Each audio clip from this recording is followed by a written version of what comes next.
Good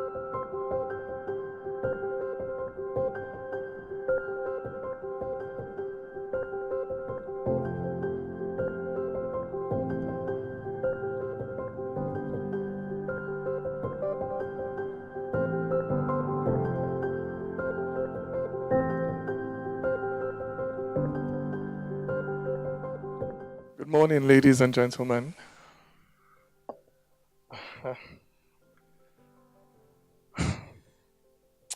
With the exception of primary and postgraduate studies, I am a product of the Nigerian public school system. In fact, I remember that when I was writing my common entrance exams, it was my aspiration and the aspiration of my classmates and friends to gain admission into a federal government college. Imagine that our biggest dreams as children 30 years ago was to get into public school. Because to come home with an admission letter from, say, Ijaniki or King's College or FGC Azare or Bomosho or Kigwe was to join a very distinguished club that included our elder brothers and sisters, our bigger cousins, our aunties and uncles, our mothers and fathers, even our grandparents in some cases. And so it was with pride that you will go to the tailor to sew your boarding school clothes, and then to the market to buy the cutlass that you used to cut grass in school. It was with pride that you dragged your box full of your clothes and provisions through the school gates at resumption. With pride, you chose your bunk space in the dormitory and hooked up your mosquito net. With pride, you followed your mates to the tap in the morning to fetch water to bath. With pride, you pinned your school badge to your shirts and sang the school anthem in the assembly hall. With pride, you identified yourself anywhere you went as a student of a federal government college. But where is that pride today? 30 years ago, it was the aspiration of my parents for me to go to a public school. What is my aspiration for my children today? What is your aspiration for your children today? I'll tell you. You send them abroad for their education. And if you cannot afford to do this, you send them to a private school. And if you cannot afford to do this, then you very reluctantly consider the Nigerian public school. So in 30 years, our public schools have gone from being the first choice for our children to being the last. To me, this is one of the saddest commentaries on the state of governance in our country over the last 30 years. And this trend worries me more than what is happening in the northeast or in the south-south. It worries me more than the state of our roads or the epileptic nature of power supply in this country, and I'll tell you why. Firstly, education, particularly when it is generally accessible, is a bridge builder. For the public school system is often the scene of very many important social firsts. It may be the first time the child of the rich will share a bunk bed with the child of the poor. It may be the first time a Christian will share a desk in class with a Muslim. It may be the first time a boy born and bred in Aba will be best friends with a boy born and bred in Zamfara, so that they will jump fence together, cut grass together, wash toilet together. And so 40 odd years later, when this boy from Zamfara, now a man, hears one of his colleagues in the office maybe say, you know how all these Igbo people are, they're all the same. He's able to interject and say, no, I went to Federal Government College in Enugu, and my best friend there was Chinedu. So no, that is not how all Igbo people are. I tell you, the future of a multicultural nation like ours depends on interjections like this in everyday conversations up and down this country. Secondly, education, particularly when it is secular and broad-based, helps to create shared social perspectives. But in this country where it is not possible to choose or change your own tribe, education creates a brand new tribe, one that can be freely chosen by anyone regardless of their background. And what tribe is this? The tribe of those who value knowledge, who respect empirical data, who defer to superior arguments, who are lifelong admirers of reason. For now you know that HIV/AIDS cannot be cured by having a bath, and that it is the competence, not the ethnicity of a pilot that flies the plane. Now you know that meningitis is a disease of the body, not of the soul, but that the soul can be diseased with ailments like tribalism and bigotry. It is education that gives you this capability to recognize and respect what is a fact in all cases, regardless of the faith or the tribe or the social background of the person that points out that fact to you. Thirdly, education, particularly where it is qualitative and broad-based, it helps to moderate social tensions. This is a tension between the haves and the have-nots.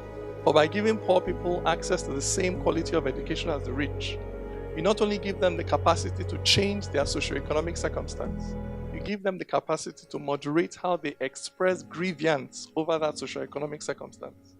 So in a country that is already deeply divided over faith and tribe, to neglect the education of the generality of our people, in a country where peace depends on our ability to carry out very sensitive conversations over potentially explosive issues, to neglect the education of the generality of our people is not just to ask for trouble, it is to guarantee trouble.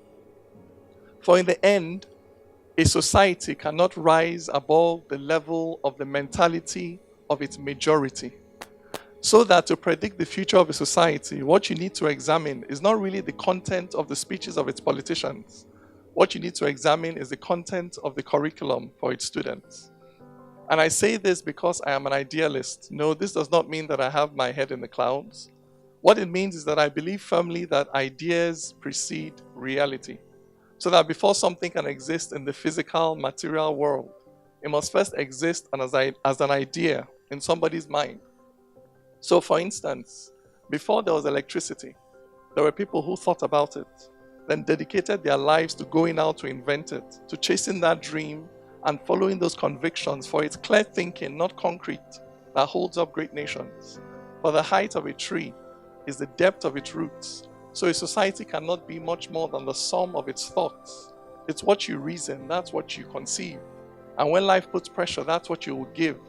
For this world is advanced not by latest gadgets, but by people who don't accept mental limitations. This is the power of the mind. That is why crude oil cannot compete with an enlightened mind. That is why Agbada and Babariga cannot compete with ideas.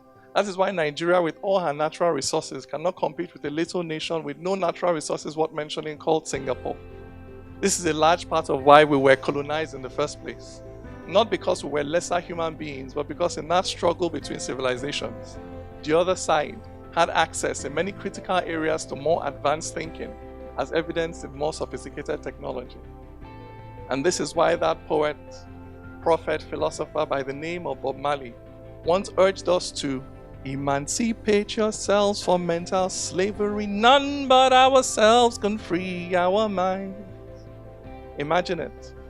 In Nigeria, where election campaigns are dominated by debates and not slogans, where you can no longer purchase the votes of that woman by shoving a mudu of rice into her hand, where she'll say, no, Mr. Politician, keep your rice. Just help me answer one simple question. How do you intend to balance the budget? Imagine in Nigeria where research into the illnesses that afflict us, like sickle cell or prostate cancer or breast cancer, where research and development into cures to these illnesses happen here, where other people do not come, harvest our medicinal plants, take them elsewhere, convert them to wonder drugs, then sell them back to us. Imagine a country where it is common knowledge that there is no physical or metaphysical benefit to be gained by slicing off the clitoris of a young girl or limiting her socioeconomic options in society.